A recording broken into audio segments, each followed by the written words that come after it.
Hi, my name is Dr. Paul Willette, and I'm here to talk about brown activated tissue, or BAT. BAT is well known to babies, as brown activated fat is what keeps babies warm. Babies do not have the ability to shiver, and so their mechanism to stay warm is through their brown fat. Adults also have brown fat, specifically in the back of the neck and shoulder area, and there are basically two ways to keep warm. You can have increased insulation or fat that acts as a protective layer, much like a polar bear would have, in terms of keeping you warm through insulation. Another mechanism to stay warm is through the brown activated fat, and this can be increased in adults. And basically the brown activated fat works by specifically having unique fat cells in specific regions of the body, along the back of the neck, the shoulder area, and along the major blood vessels. There are actually brown fat cells that have increased mitochondria, and as we know, the mitochondria is what produces energy, usually in cells, much like a battery would use to run a cell phone. The mitochondria produce energy to run your cells. In most cells, the mitochondria produce energy and produce ATP to carry out the functions of the cell.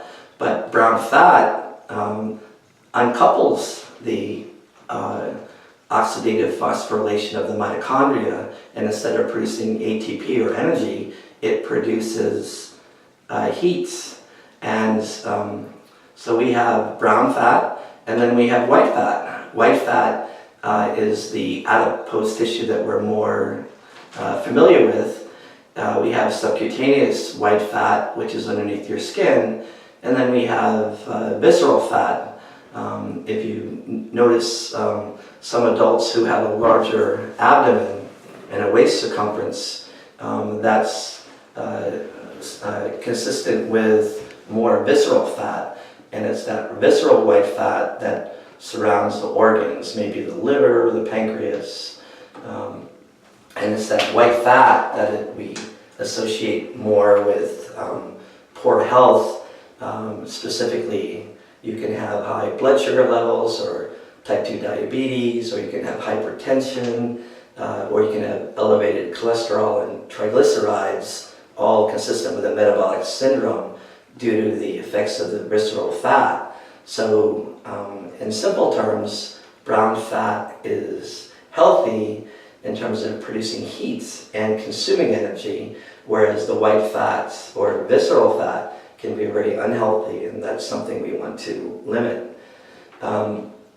Now specifically, if you, I'm presently in an ice bath, and I'm activating my brown fat to consume more energy, and by consuming more energy and decreasing the white fat, I'm asking my brown fat to produce heat to keep my internal body temperature warm.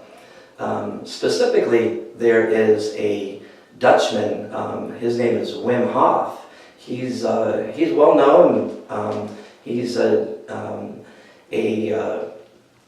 someone who really pushed the boundaries and really brought attention to brown fat, and utilizing the brown fat to generate heat. And so Wim Hof, the Dutchman, has performed some extreme cold exposure events. Specifically, he's run a marathon in minus 20 degree Fahrenheit temperatures. He's run a half marathon in bare feet, and then he holds the record for the ice bath that I'm in. He's actually stayed in the ice bath for over 2 hours, and he set several world records. Now, Wim Hof has brought attention to the subject of brown fat as a means of producing heat, and and really brought attention of the mechanism of how that happens. The brown fat works by activating the sympathetic nervous system, where you increase the hormone adrenaline.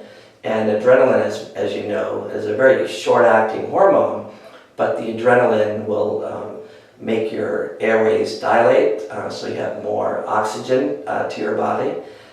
It increases heart rate and stroke volume, increasing cardiac output, and gets blood flow specifically to the central circulatory system of your brain, heart, and kidneys. However, your skin and your muscle and your intestinal tract will receive less of the blood flow.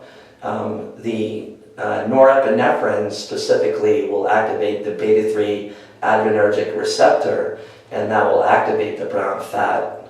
And the way that works is the norepinephrine will bind to the beta-3 adrenergic receptor, and the mitochondria undergo a uncoupled oxidative phosphorylation to generate heat instead of ATP.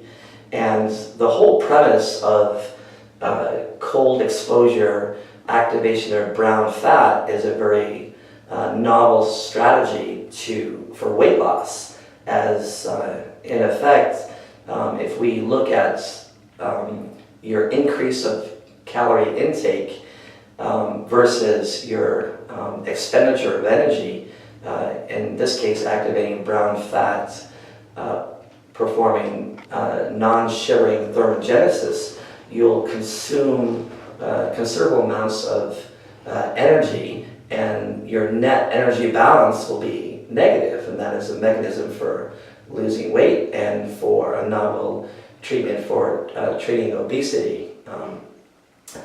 There's been animal research, specifically an animal researcher from China who manipulated the DNA and proteins specifically through a SIRT1 protein in mice to cause the brown fat to degenerate. And when you degenerate the brown fat, the mouse actually gets obese or fat.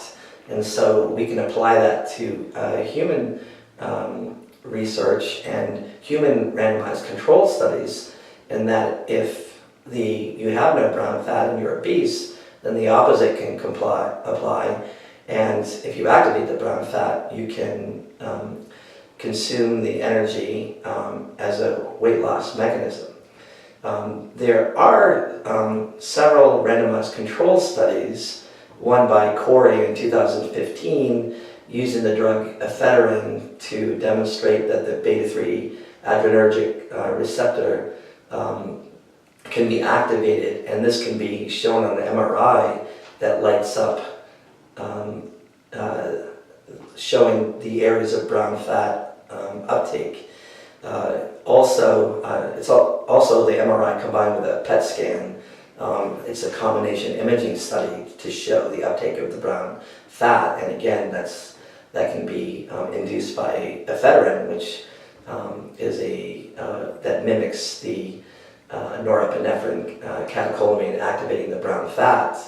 Another randomized control study was done by Lowe and others, who is a investigator from Australia, producing a randomized control study looking at improving insulin sensitivity through medication. And this was done in 2017 to try to show that brown fat was activated. So the randomized control studies that are available really are research based on medications to activate the brown fat and activate specifically the beta-3 adrenergic receptor. However, what I'm doing now with cold exposure, it only costs $3 to put 40 pounds of ice in the bathtub, and so $3 investments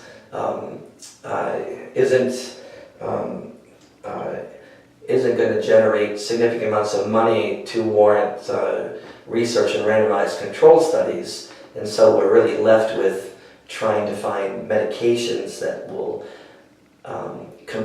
bind to the beta-3 adrenergic receptor to increase brown fat. And I believe when that's achieved, then more research and more randomized control studies will be done to show the value of brown fat activation and specifically non-sugaring thermogenesis as a means for weight loss and a novel obesity treatment plan. So things that you can do are you can take a cold shower for 5 minutes. You can sit in the bathtub, such as I'm doing now, an ice bath, and you can use 40 pounds of ice, and you can sit in the bathtub for 15-20 minutes, and then if you submerge yourself underneath the water, you'll find that your respiratory rates and heart rate will go up dramatically. And what we learned from Wim Hof, who's held the world records for cold exposure, that you can control your autonomic breathing system, and you can slow your heart rates, and you can, through taking deep breaths in and slowing your respiratory rate, you can really use your brain to modify the body to endure cold exposure. And really Wim Hof has had global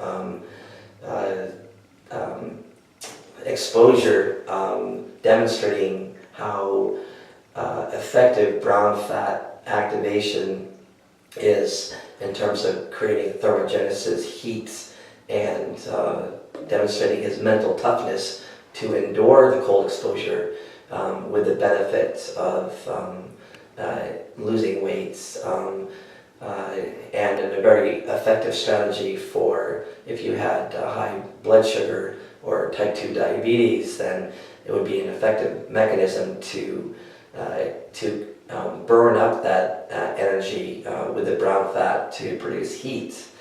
So in conclusion, this ice bath is used to demonstrate a novel approach for treating obesity and a weight loss strategy by, in effect, burning more calories than you take in. And it's done through a cold exposure, brown adipose tissue activation, and to stimulate non-shivering thermogenesis. This is Dr. Paul Willette talking about brown fat and non-shivering thermogenesis as a novel means for weight loss and obesity strategy. Thanks for listening.